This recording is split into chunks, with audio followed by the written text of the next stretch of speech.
started by saying that his reading was not funny, and I think he said this as if it was an apology. This was actually a virtue. This was one of the great things. This was a serious, proper piece of descriptive writing, and it absolutely struck at the heart of things. He'd never been authentic until it was too late, which I think, you know, that's a beautiful little sentence.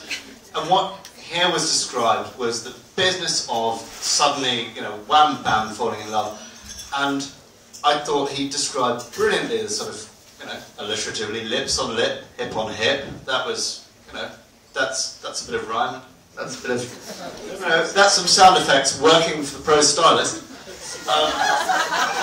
But when he talked, I thought what was most interesting here was he talked about stone being stony again, about the idea that after this you know, slightly perfunctory kiss, he was surrounded by the world of ordinary things, and they seemed more like themselves.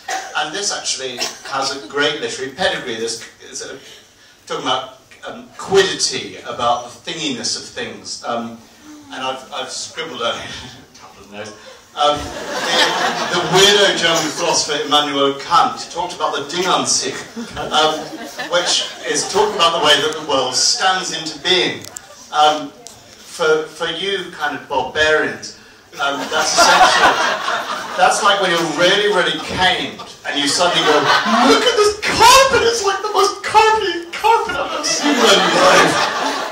And that is what's falling in love is like, and I think G.S. Mattu has captured that very, very beautifully. And also I'd add a sort of literary footnote, that by being called G.S. Mattu, he puts himself, initials only, into a fantastic line that includes E.E. Cummings, T.S. Eliot, and W.D.40. Without the sounding, here is where it goes.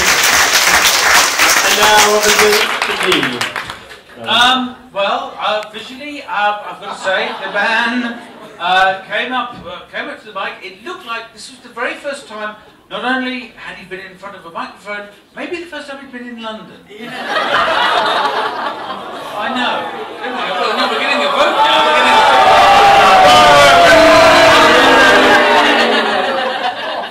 vote. What the fuck did you do last night? No. What I mean by that, that with the other people that we've seen perform this evening, there was a certain amount of assurance. There was a certain amount of, I'm going to command the room. Say something about his shirt. Say something about his shirt. White. Oh, what's red and white? This shirt tie combination? Pink. I'm sorry, but that is the best joke I've ever heard. When I'm stopped in the street and say, oh, you're that fucking comic, I'll tell you, yeah? Go on, tell my wife a joke. Well, she thinks you're fucking funny. I say, madam, what's red and white? Pink. It always works.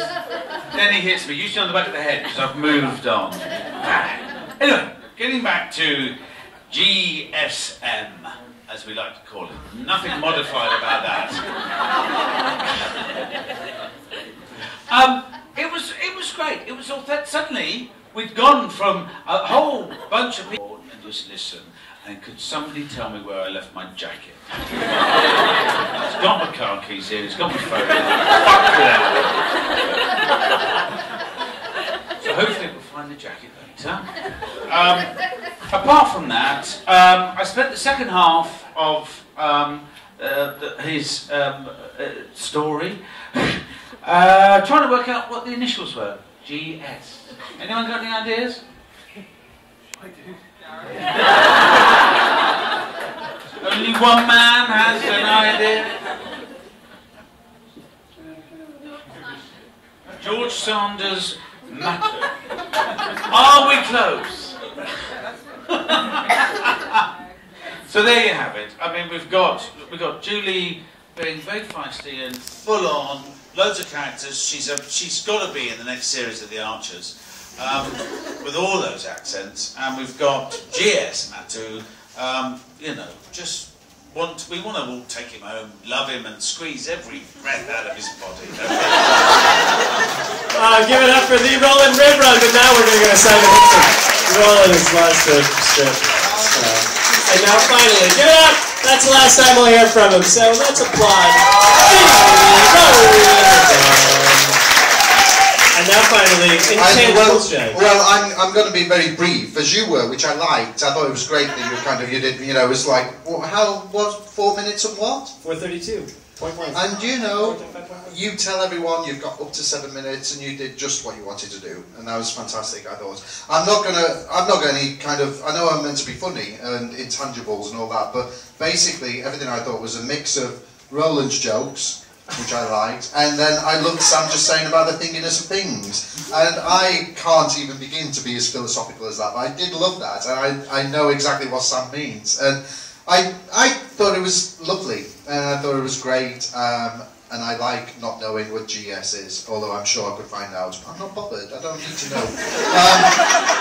As far as intangibles go, and this is the nearest I've got to an intangible, and it's not funny at all, is it anything to do with Simple Minds? Yes, the book itself is named after Simple Minds album. Yeah, the album that accompanies Sister Healing's called. Excellent. That's all I wanted to know. Simon Hickson.